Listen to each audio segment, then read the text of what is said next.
प्रिय विद्यार्थियों, हम यूनिट कॉस्टिंग को डिस्कस कर रहे थे, उसी को आगे बढ़ाते हैं।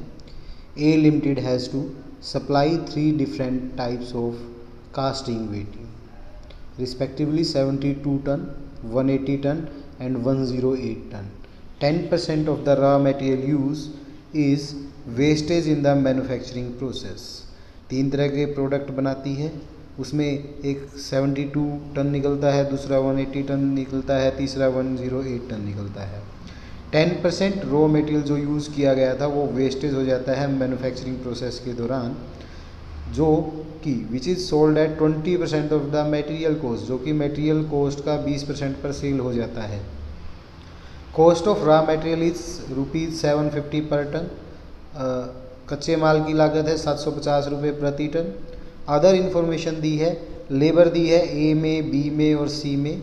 कॉस्ट ऑफ मोल्ड्स दी है, सांचों की लागत दी है कि उनको बनाने में जो सांचे लगते हैं, 1500 ए में, 1200 बी में और 800 सी में। फैक्ट्री ओवरहेड 25% है डायरेक्ट लेबर का। ऑफिस एंड सेलिंग ओवरहेड है 20% of the work cost. Profit है 15% on the selling price. On the basis of above information prepare a cost statement of cost बनानी है। तो सबसे पहले हमें मटेरियल यूज़ कितना हुआ वो निकालना होगा। हमारे पास ए प्रोडक्ट का वेट दिया है 72 टन निकला है। वो हमारा 10% वेस्टेज के बाद है, हमें उसको 100% बनाना है। तो 72 × 100 डिवाइड बाई 90, तो 80 टन इसमें रॉ मटेरियल यूज़ हुआ। सिमिलरली बी का 180 टन निकला है, तो कितना 100 बनाएंगे तो हम 200 टन उसमें यूज़ हुआ है। C 108 × 100 divide by 90, 120 ton use हुआ है। Rate of sale of waste material 20% of the raw material की जो कॉस्ट है उसका 20% है। रॉ मटेरियल की कॉस्ट है 750, उसका 20% 150 पर टन ये हमारा वेस्टेज सेल हो जाएगा। तो कैसे करेंगे? हमने निकाल लिया प्रोडक्ट ए बी सी, जितना मटेरियल यूज़ हुआ वो 750 की रेट से आया। ए में 80 टन था, इंटू 750 60,000। बी में 100 टन था, 750 की रेट से 1,50,000। सी में 120 टन था, 750 की रेट से 9 लाख रुपीज़ का। इसमें से वेस्टेज जो हमारी हुई है उसको लेस कर देंगे। 8 टन की इसमें हुई, 150 रुपये के हिसाब से 1200 रुपये का सेल हो गया। बी में 20 टन हुई, 150 रुपये के हिसाब से 3000 रुपये का सेल हो गया। सी में 12 टन हुई, 150 रुपये के हिसाब से 1800 रुपये का सेल हो गया। तो ये आ गई हमारी कॉस्ट ऑफ मटेरियल। ए में 58,800, बी में 1,47,000 और सी में 88,200। लेबर दे रखी है तीनों प्रोडक्ट की अलग अलग, 20,000, 60,000 and 30,000 respectively. Cost of moulds दे रखी है 1500, 1200, 800। तो हमारी प्राइम कॉस्ट आ गई ए की 80,300, बी की 2,08,200 और सी की 1,19,000। इसमें फैक्ट्री ओवरहेड को हम ऐड कर देंगे, जो कि है 25% हमारी डायरेक्ट लेबर का। डायरेक्ट लेबर थी 20,000 का 25% 5,000, दूसरे में थी 60,000, उसका 25% 15,000, तीसरे में 30,000, उसका 25% 7,500। ये आ गई हमारी वर्क्स कॉस्ट। फिर है ऑफिस एंड सेलिंग ओवरहेड, जो कि वर्क कॉस्ट का 20% है। 85,300 का 20%, 17,060। 2,23,200 का 20%, 44,640। 1,26,500 का 20%, 25,300। ये आ गई हमारी कॉस्ट ऑफ सेल। 1,02,360, 2,67,840, 1,51,800। इसमें प्रॉफिट है 15% ऑन द सेलिंग प्राइस। तो कॉस्ट पे हो जाएगा 15/85। तो इस कॉस्ट का 15/85 कर लेंगे, ये हमारा प्रॉफिट आ जाएगा और ये हमारी सेल आ जाएगी। इस प्रकार से हम इस क्वेश्चन को करेंगे।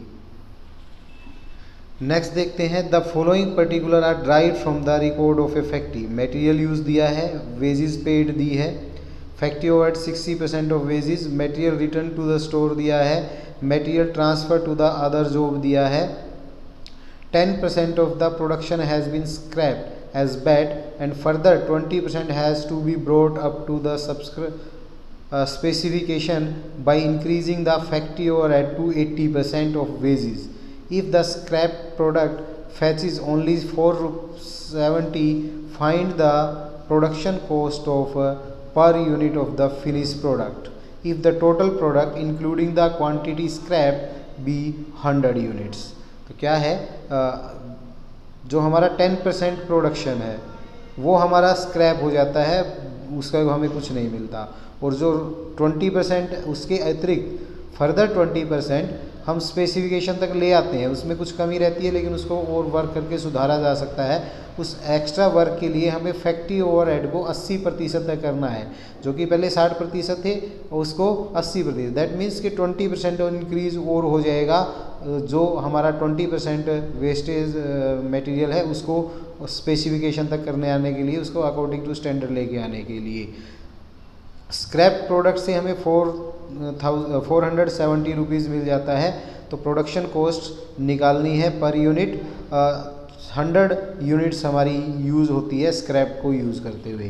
तो 10% of the product has been scrap, that is 100 into 10 units हमारी वेस्ट हो जाती हैं, जो हमें 470 रुपीज़ देती हैं। फर्दर 20% को हमें स्पेसिफिकेशन तक लेके आने के लिए फैक्ट्री ओवरहेड को हमें 80% तक बढ़ाना है।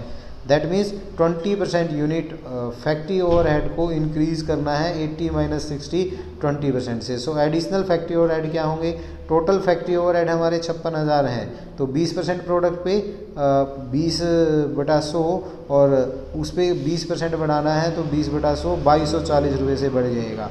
तो हमारा मटेरियल यूज़ हुआ 64,000 रुपये का, रिटर्न हुआ स्टोर को 800 रुपये का, अदर जॉब पे ट्रांसफ़र हुआ 400 का, कंज्यूम हुआ 62,800, वेजीज हमारी 56,000, प्राइम कॉस्ट हो गई हमारी 1,18,800, ये 100 यूनिट की है।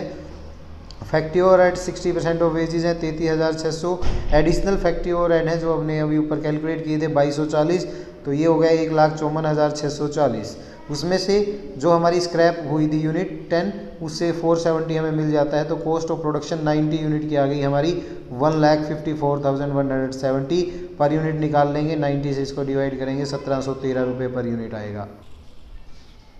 नेक्स्ट है following books and record of a factory present the following information for the month of August 2014 of A product. Direct expense है 4,000, direct labour being 180% of the factory overhead जो कि हमारे 18,000 रुपये है। कॉस्ट ऑफ गुड्स सोल्ड है 70,000। Stock account show the following position. Raw material हमारा 1 अगस्त को दे रखा है, 31 अगस्त को दे रखा है। वर्क इन प्रोग्रेस ओपनिंग दे रखा है, क्लोजिंग दे रखा है। इसी प्रकार फिनिश गुड्स का ओपनिंग दे रखा है, क्लोजिंग दे रखा है। अदर इन्फॉर्मेशन क्या दी है? सेलिंग एक्सपेंस है हमारे 3600, ऑफिस एक्सपेंस है 10% of the factory overhead, sale है हमारी 85,000। स्टेटमेंट ऑफ कॉस्ट बनानी है, प्रॉफिट फॉर द मंथ निकालना है। तो डायरेक्ट लेबर है हमारी 180% ऑफ फैक्ट्री ओवरहेड। तो फैक्ट्री ओवरहेड है 18,000, तो हमारे फैक्ट्री ओवरहेड क्या हो जाएंगे? फैक्ट्री ओवरहेड होंगे हमारे 18,000 इंटू 100 डिवाइड बाई 180, तो 10,000 आ जाएंगी। कॉस्ट ऑफ गुड्स सोल्ड 70,000 है। Add closing stock finish goods का हमारा 18,000, ओपनिंग स्टॉक हमारा फिनिश गुड्स का लेस कर देंगे तो कॉस्ट ऑफ प्रोडक्शन आ जाएगी हमारी 74,000। कॉस्ट ऑफ प्रोडक्शन 74,000 है, उसमें से ऑफिस एक्सपेंस जो कि 1,000 है लेस कर देंगे। 10% ऑफ फैक्ट्री ओवरहेड है 1,000, उसको लेस कर देंगे, हमारी फैक्ट्री कॉस्ट आ जाएगी।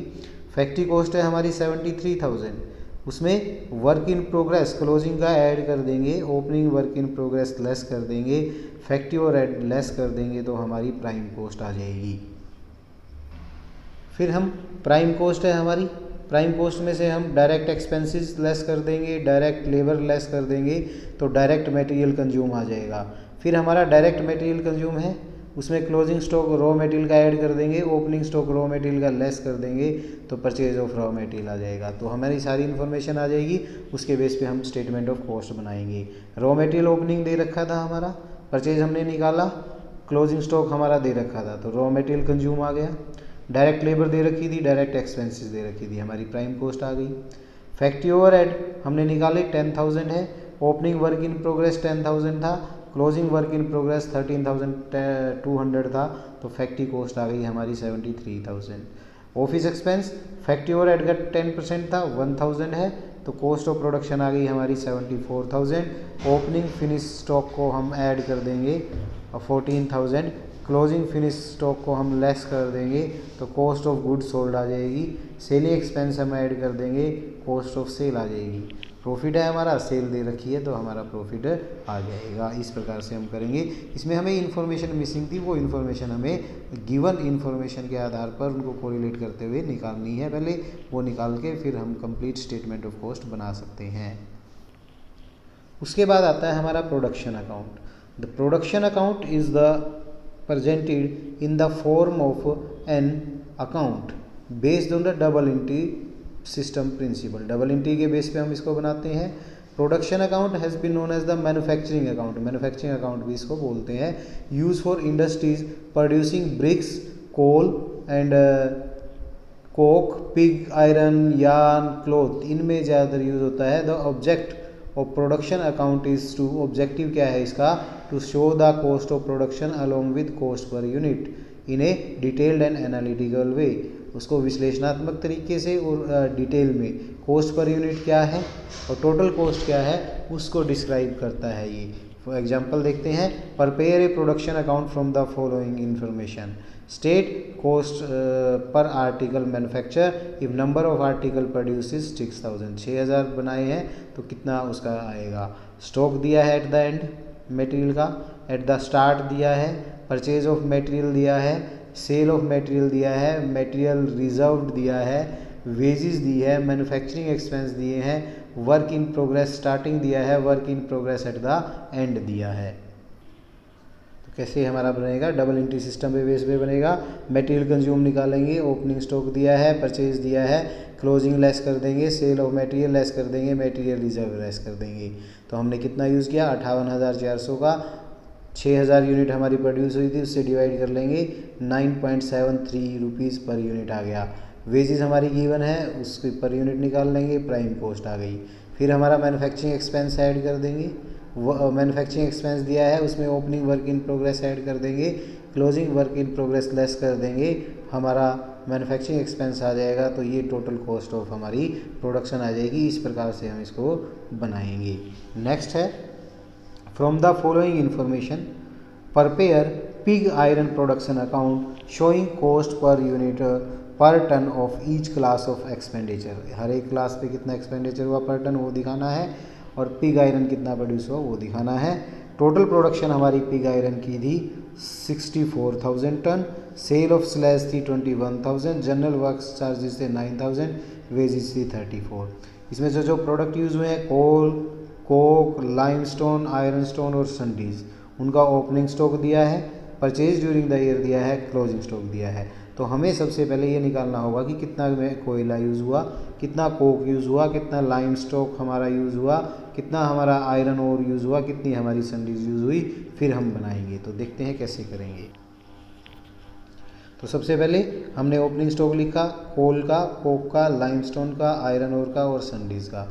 फिर उसमें हमने परचेजेस को ऐड कर दिया, उसमें से क्लोजिंग स्टॉक को लेस कर दिया। ये हमारे पास पहले से था, ये हमने खरीद लिया, इसमें से इतना बचा हुआ है तो कितना हमने कंज्यूम किया, ये आ गया 46,000, ये 62,000, ये 10,000, ये 38,000 एंड ये 15,000। फिर हम इसके बेस पे पिग आयरन प्रोडक्शन अकाउंट बनाएंगे।